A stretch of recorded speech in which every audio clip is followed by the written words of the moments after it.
Alright, so with the end of the year banner quickly approaching, I wanted to celebrate another New Year's with Brave Souls, and the way we're going to be doing that is ranking all past end of year banners. We did something very similar for the 8th anniversary, ranking all past anniversaries, and I definitely had some hot takes within that video, some hot takes you might even see in this video. Before we do begin though, in the comments below, let me know your ranking on how you would rank the characters and also banners, and what it was like more so playing the game at the time when these characters were first revealed. Because of course, we're not just ranking the characters based on how powerful they are. That's obviously a factor, but we're going to be ranking the characters based on what was the hype around the characters. Were these the right choices at the time? How good were the designs if they were originals? How good was the characters at the time when they did release when compared to the rest of the meta? And to a certain extent, for certain banners, because I do remember them vividly, how good were the banners, right? Because some of these banners were kind of atrocious, I'll be honest. So with that said, let's just jump into it. So we're going to work our way from bottom to top, ranking from worst to best. Currently, it's ranked in order of the current years. So lucky for us, we don't have to make any changes for 2017. This is by far the worst end of year banner. It was Global's first end of year banner, New Year banner. And for those that aren't aware, end of year is basically also Global's anniversary, if you can look at it like that. Global comes out middle of January. They do mention, at least back in 2017, that it's basically Global's anniversary. You can look at it like that. And that's when we get similar events when compared to the anniversary. And in this case, you can tell when 2017 came around, Caleb didn't really have much plans going with the game. We got a tag team character. Tag team Sajin, tag team Soifon, and also tag team Rangiku. And that in of itself, for an end of year banner, you know, it was cool at the time. The characters themselves were actually pretty decent. Nothing too groundbreaking for the game. And I believe this is what Global got. At the time, for those that weren't aware, Global was always a month behind when it came to banners. So Japan actually got a different banner. I forgot what banner it was, but it is on your screen right now. This also wasn't the first tag team banner. That was kind of the thing Caleb were doing after they did wrap up the Fullbring characters. They were clearly stalling for when they could eventually and finally do 1000 Year Blood War, which luckily they were able to do, right? Because remember, that was a big thing back in the early days of BBS. 1000 Year Blood War was a pipe dream, and we actually managed to get it. And now since then, we've gotten 21 more banners. Now, going in second to last place, we are going to move down at 2019. Now, this is one of the weird years. This, if we move it back up, right, you'll notice that ever since 2018, if possible, Caleb are going to do a 1000 Year Blood War or Safwi banner for the end of the year, right? Now, during 2019's end of year banner, this was when 1000 Year Blood War was done. The first 4 rounds were announced, they came out, and we weren't getting any more 1000 Year Blood War, at least for like the next year. So Caleb had to do something big for the end of the year. They set that example with 2018's end of year banner with Yachiru, and also Kenpachi. You had to do something big for the end of the year. You couldn't have another repeat with what we saw in 2017, which is random tag team characters. And their way of celebrating the end of the year that isn't 1000 Year Blood War was, of course, making a really cool original designed Ichigo. This was really exciting. Honestly, it really was. But you also see here that it was tagged along with some New Year's characters because, believe it or not, end of year for the year 2018 going into 2019, they dropped 2 banners at the same day. It was a 7-step format banner with Quincy Ichigo, and then they also just randomly dropped a 3% banner with the New Year characters. So no one really ever pulled for these New Year characters, because why would you pull for them when Quincy Ichigo's out? So for a brief moment of time, they were some of the rare characters in the game. And it's the only time, technically, where Caleb dropped 4 characters for the end of the year. But, you know, you can tell they didn't want to just drop 1 character. They wanted to get some New Year characters out of the way. It was a very weird time. It didn't seem like it was the best thing to do at the time. But you know what would have been more cool? Instead of getting these wasted New Year characters that didn't really offer much into anyone's account, it would have been more cool had we gotten more original designs alongside Quincy Ichigo. That would have been really sick. Now, the reason why it's going second to last is because essentially the end of year banner for 2018 going into 2019, it was basically a 1 character banner. Just Quincy Ichigo, right? We don't really even talk about Hinataro, Rukia, and also Mayuri. They were like an afterthought. The end of year banner was really being celebrated with 1 character, and it's the only time they ever did a 1 character banner, at least for an end of year. Now, the reason why, despite it being a really cool design, and I love that they remade him in the year 2023, he's one of my favorite characters in the game. This character was terrible. He was absolutely terrible. So not only are you doing a 1 character banner for the end of year in a 7-step format, he's also not even that good.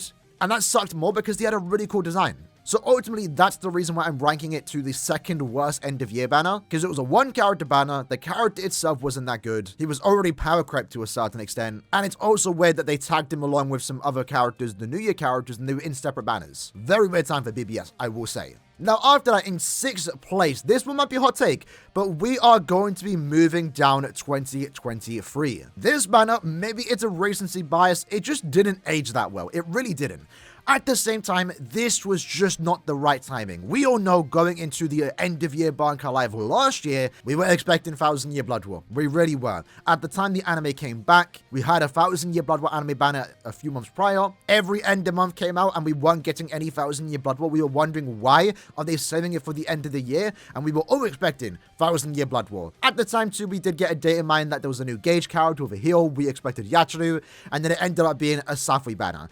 The timing itself just really wasn't right, especially given the fact that the day this banner got announced on the Bankai Live was the same day the last 2 episodes of 1000 Year Blood War Season 1 came out. So this just left a bad taste in everyone's mouth. While in of itself, it was exciting, right? It's Safui, really cool designs. Kaname looks amazing. Sergeant looks cool. Tosha was an amazing character. But at the time, this just wasn't what we wanted. We did not want Safui at this time. I understand now why they did it. They couldn't have done 1000 Year Blood War at the time. If they could have, they would have. But at this point, we were riding the 1000 Year Blood War hype and they just didn't deliver with it. At the same time, in terms of meta, you know, Tosha was a great character, still great to this day. Kaname was a super pop farmer with a really good strong attack hit, the first for his kind, but he didn't age well. Like, the month he came out, you couldn't even use him in IT, given the fact that the enemies were immune to drain. And personally, I've never actually used him outside of farming Inheritance Zone, which I don't even need him for. And then Sergeant was designed to counter Yuha and also Chad, but he didn't really do the best job at that. So realistically, as we have now approached a year later, the only character that's aged somewhat well is Toshiro. Kaname is, you know, still a good farmer, but,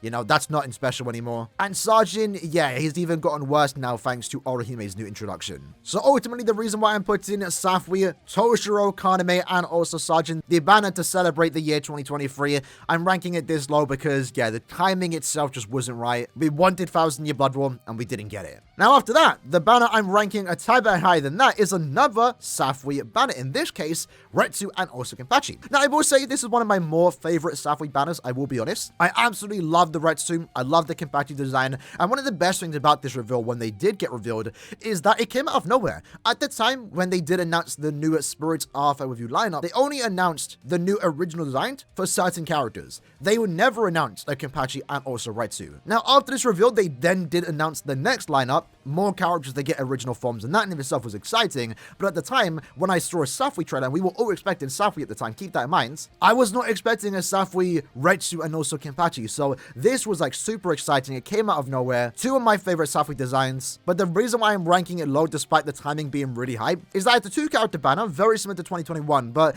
it's also 1 PvE character and 1 Brave Battle character. I don't like that. I don't think the banner aged the best. We have seen multiple times at the end of the year that they do include Brave Battle characters, and this most recent banner is an example of that. We have an Orihime, and then we have 2 broken SP characters. But having 1 broken SP character at the time and 1 broken Brave Battle character just doesn't sit right with me. If there was a 3rd character in this banner, let's say a Beyond Bankai Yachiru, this one, right? That maybe would have been a tad bit more cool. So despite me really loving the 2022 banner, despite me actually really liking the characters, I was super happy with my summons because I did get a 5/5 Yachiru, or more so Retsu actually. The reason I'm ranking this one low is just given the fact that it's a 2-character banner and one of them was a Brave Battle character. Had there been a 3rd character, it might have been a tad bit higher. Now, moving on to that, in 4th place, we have Squad Zero's introduction.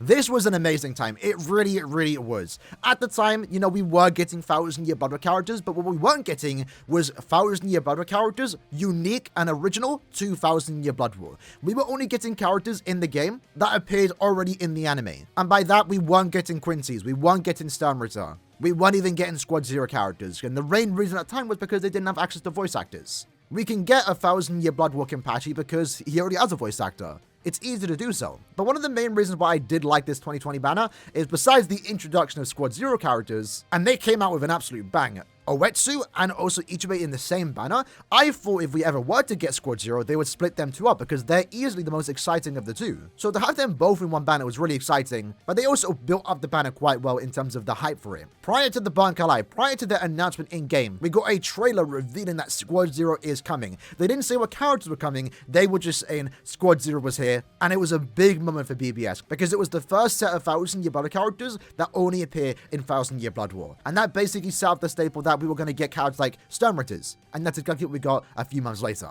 Now, of course, as a banner, it was pretty good. Ichibei unfortunately being the Brave Battle character, but he was the best at its time. Owetsu was also a really good Nad character, the second Nad character with Guard Break, which was a massive skill at the time. First melee Nad Guard Break character though, and then Orihime, a random inclusion, just like what we have seen in 2024. But it was nice that they finally did add her. Her design's cool, I like it, and she was an okay character. Looking back though, it's actually kind of strange thinking about it that this banner didn't bring us like an OP SP character. They really didn't. We got 2 Nad characters and 1 support type SP character. But needless to say, of course, it was a great banner. Character choice was solid. Characters were great. Owetsu, Ichibei were fun. I was excited going in, summoning on this banner. That then takes us into the top 3. Now, in this case, for 2021, I'm putting 1,000 Year Blood War Round 14. Now, to some, this could be easily number 1. I think the top 3 are definitely interchangeable. It really depends on how you look at him. The special thing about 2021, which I do like, is that 1, it was 2 characters, right? I didn't like the 2 character banner in 2022 because it was a 1 PvP, 1 SP. But in this case, for 2021, these 2 characters rivaled anniversary characters. And that was the year when anniversary characters actually started to be some of the best characters in the game for like the rest of the year. Ichigo and Rukia were absolutely amazing. Ichigo was a sick character, and then Rukia obviously bringing in the transformation mechanic, which unfortunately we haven't seen used much after her. But these 2 characters in general honestly aged well. They have double killers. It was a really exciting time when these characters came out, especially given that this was the last thing that any of us expected. We knew going into the end of year banner for 2020 that we were going to get 1,000 Year Blood War characters. We didn't know who though. There was a plethora of options they could have done, and they ended it with the 10-year later version of Ichigo and also Rukia. Now, this banner, I think, in time has aged better with how they've done it, because in a way, for the time being, it was a send-off to 1,000 Year Blood War. Because after this banner came out, we didn't get a single 1,000 Year Blood War banner for like another year and a half until the 7th anniversary. It was a big moment at the time, actually, like a few months after this banner came out, that we realized that Caleb's license for 1,000 Year Blood War, they didn't lose it, it just expired, and obviously they were waiting for 1,000 Year Blood War anime to come back. And that's when we started to get anime characters. I didn't appreciate it at the time, but having these 2 characters as the final 1,000 Year Blood War banner, I think is kind of sweet. It really did feel like a send-off, even if a lot of us didn't accept it at the time. But either way, these 2 characters were great. Some of my favorite characters in the entire game. I was so excited. I almost wanted to cry when I saw Rukia use her Bankai and she actually mastered it, moving around. It was such a cool design. I loved it. Loved this banner. Easily could be a number 1 or number 2, but I'm gonna put it for number 3 right now, mainly because it was a 2 character banner, but it was a good one at that, and I got really lucky in that banner too. Now, that then leads us into the top 2. Again, once more, interchangeable. It really is interchangeable. But for number 2, we're going to leave it as it is, 2018.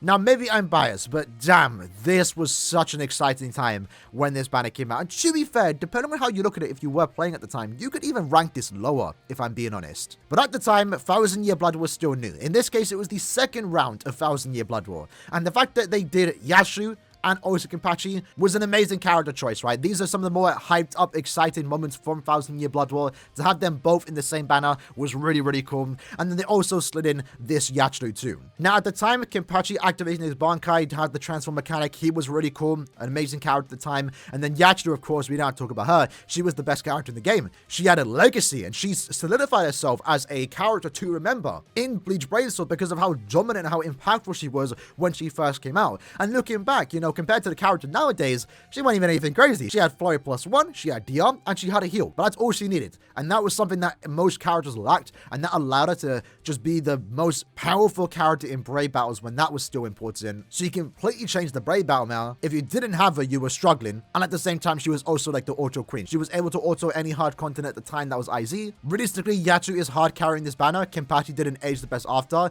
and unfortunately, this Yachiru was basically unusable on release. And it's probably my bias on this Yachiru why I'm ranking it so high. If anything, I could rank it number 3.